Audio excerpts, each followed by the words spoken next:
Assalamualaikum warahmatullahi wabarakatuh. Perkenalkan, nama saya Fitri Nurvina, NIM 12403193194. Saya dari kelas Akuntansi Syariah 2E ingin mempresentasikan mengenai materi reproduksi bacaan. Apakah kalian sudah tahu apa itu reproduksi bacaan?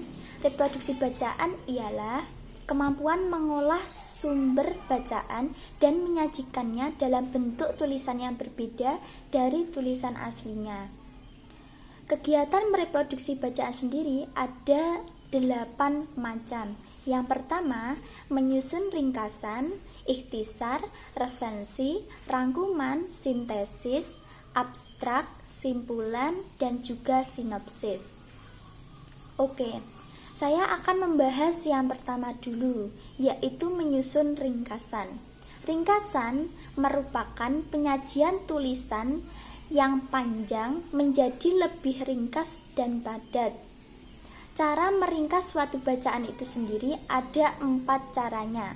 Yang pertama, baca berulang kali bacaan yang akan diringkas sampai paham, lalu mencatat gagasan pokok dari bacaan itu dan menyusun kembali bacaan berdasarkan gagasan yang telah dicatat tadi.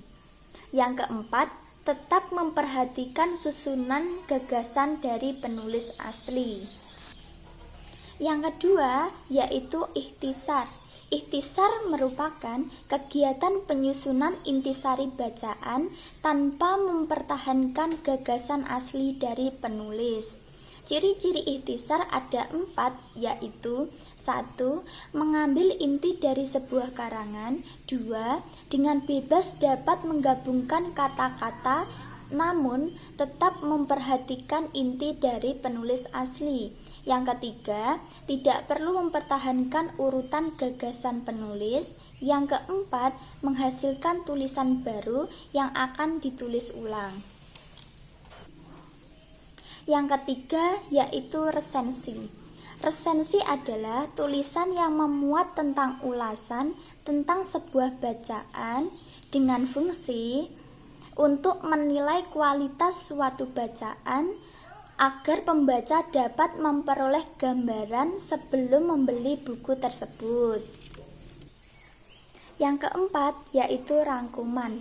Rangkuman merupakan bentuk ringkasan yang bersifat menyeluruh, padat, dan memuat unsur utama dalam suatu bacaan.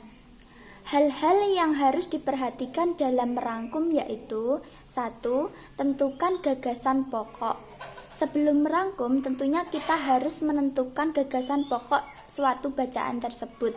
Yang kedua, hilangkan penjelasan, contoh, maupun ilustrasi yang terdapat dalam bacaan asli. Yang ketiga, tidak boleh mengubah sistematika dari tulisan asli penulis. Yang kelima, yaitu sintesis. Sintesis merupakan simpulan yang dibuat oleh penulis dengan beberapa bacaan yang telah dibaca, lalu menjadi tulisan yang baru. Hal-hal yang perlu diperhatikan dalam menyusun sebuah sintesis yaitu 1. Menentukan topik dengan memilih beberapa bacaan. 2. Bacalah buku sesuai topik yang ingin dibahas. Yang ketiga, amati perbedaan dan persamaan antara beberapa buku yang sudah dibaca tadi. Yang keempat, pilihlah bagian yang ingin dikutip lalu simpulkan menurut bahasa kalian sendiri. Lalu yang keenam adalah abstrak.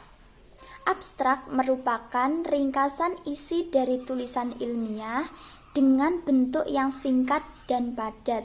Abstrak bisa kita temukan dalam tulisan ilmiah seperti laporan penelitian, laporan magang, dan juga makalah.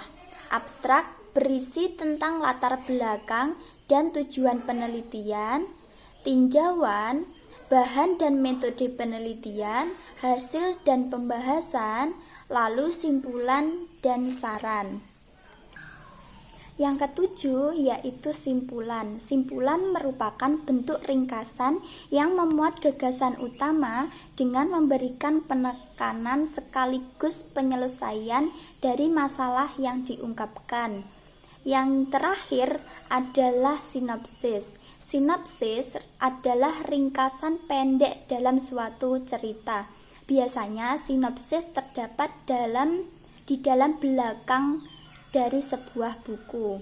Ciri-ciri yang terdapat dalam sinopsis sendiri yaitu alur ceritanya dibuat urut dari awal sampai akhir cerita.